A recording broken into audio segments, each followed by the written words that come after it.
All right, I want to talk about using Balanced Scorecard, and I'm going to do it using a personal example.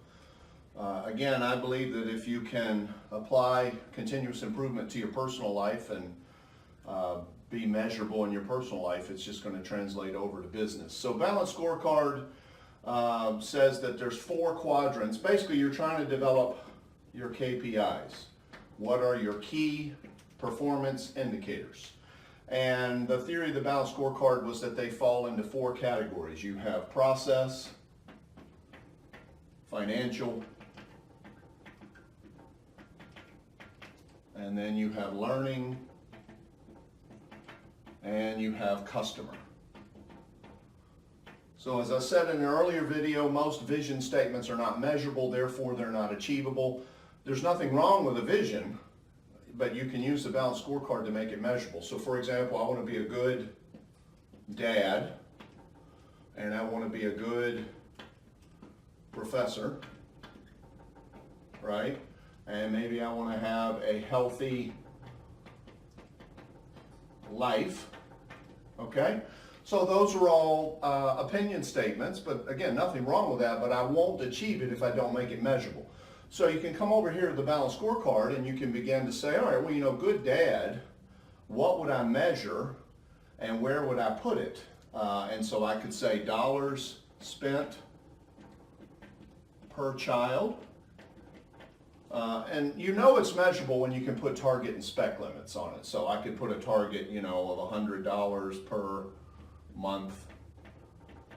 And also these things don't have to be in isolation. I want to spend $100 per month per child, and under customer, I want to spend at least 60 minutes 3 times a week per child. Now see, you think that's measurable, but what kind of minutes do you want to spend? Do you want this to be, just everyone on their phone together, not talking to each other? So I'm going to say 60 minutes 3 times per week per child with a target of 45, no device. Okay?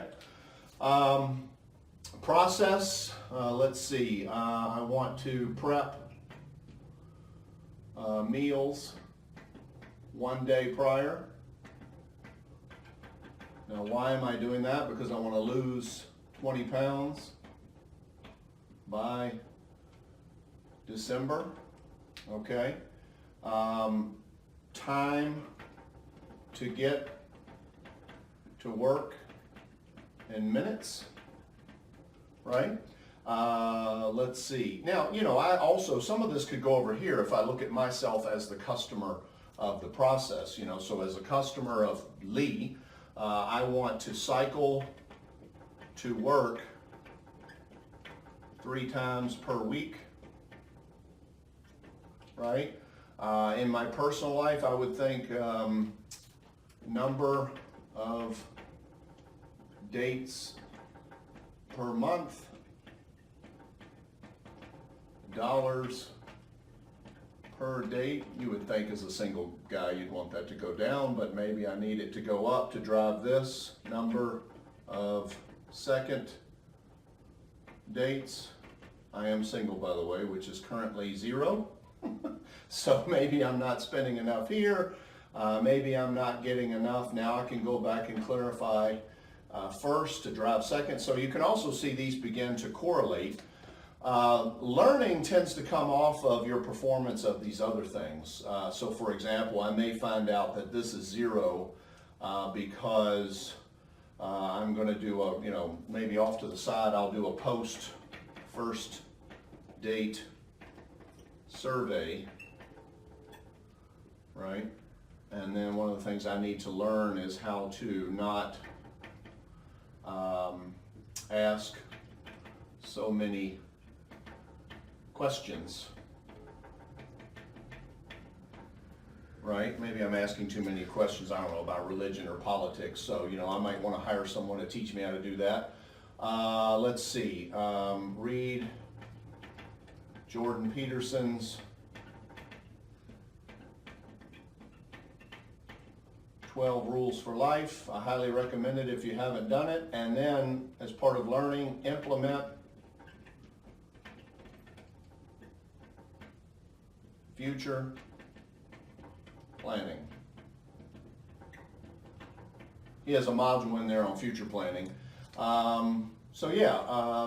Again, process tends to be things that, cycle time, and again, they all relate together. So time to get to work in minutes. I know, for example, if I don't leave my house by 6 in the morning, I'm not going to get to the gym near Georgia Tech before 6:45.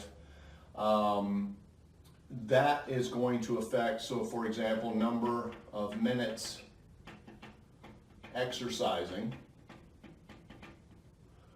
Right, I like to avoid traffic just by going to the gym early and working out. And again, that could drive some of these other things. So I'm not so much a believer that you have to use Balanced Scorecard, but I do like its layout in the sense that it helps you sort of think about what are the metrics, and it also helps you sort of figure out how to make these things measurable. All right, so that's an example of Balanced Scorecard in your personal life.